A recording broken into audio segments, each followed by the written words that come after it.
Jom kita kira keuntungan simpanan 1 dinar ni dalam masa 2 tahun. 1 dinar ni, keluaran Public Gold dijual pada harga RM1,326 pada tahun 2023. Hari ini, selepas 2 tahun, jika 1 dinar ni dijual semula kepada Public Gold, anda akan dapat bayaran bersih sebanyak RM2,426 selepas tolakan spread 9%. RM2,426 tolak dengan RM1,326 bersamaan dengan RM1,100 atau 82.96% keuntungan bersih 1 dinar ini dalam masa 2 tahun. Bermakna, keuntungan bersih 1 dinar ini secara purata adalah 41% setahun.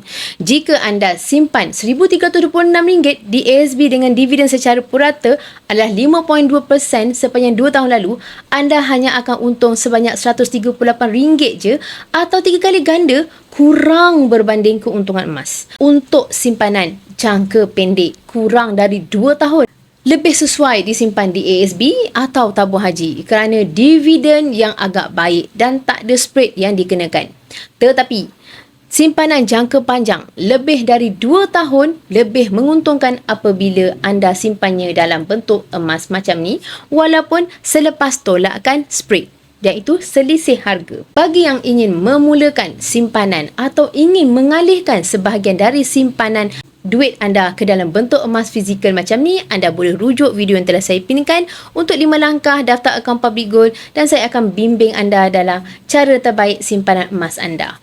Emas, pasport kekayaan kita semua.